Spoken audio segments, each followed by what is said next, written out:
పాపాలు ఒప్పుకున్నావా? నువ్వు మరి జీవించినంతకాలం ఆయన సాక్షి పెట్టుగా ఉండగలవా? ఇదిగో సంఘము, పైన ఆకాశము, కింద నీళ్లు సాక్షి. ఆ తర్వాత బాప్తిసం తీసుకున్నా కానీ అది నాకు పనిచేయలేదు. అర్థమైందా? బాప్తిసం అయితే మామూలుగా ఎంతో గొప్పదన్నమాట. బాప్తిసం అనేది ఒక్కటే, 2 సార్లు ఉండదు. అర్థమైందా? అందుకని బాప్తిసం ఇచ్చినటువంటి ఆత్మీయ తల్లిదండ్రుల్ని ప్రేమించాలి, దేవుడిని లోబడి ఉండాలి.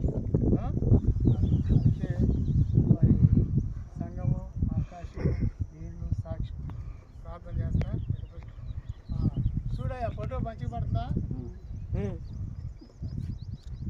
మంచిగా పడుతుందా? నీట్గా ముఖం.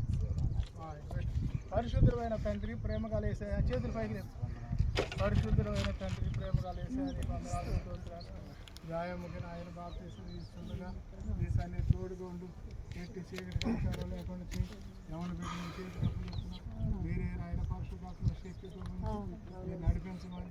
ఇదిగో తండ్రి, బాప్తిసం ద్వారా ఒక కొత్తగా జన్మిస్తే గొప్ప అవుతుంది అయా. దేవుని రాజ్యం చూడలేని జన్మించాం, నీటి మూలంగా ఆత్మ మూలంగా జన్మించాలని సెలవిచ్చాం.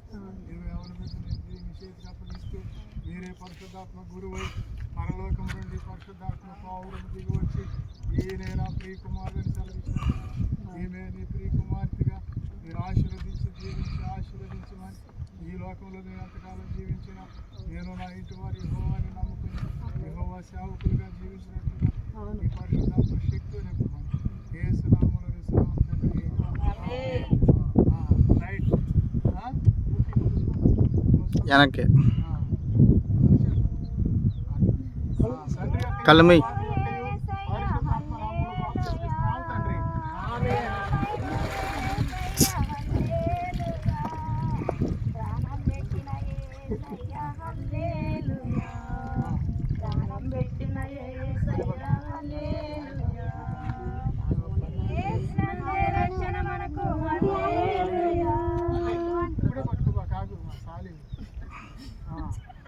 యేసుక్రీస్తు నామములో బాప్తిసం ఇస్తున్నాము తండ్రి. మరలా తండ్రి యొక్క కుమారుని యొక్క పరిశుద్ధాత్మ నామములో బాప్తిసం ఇస్తున్నాము తండ్రి.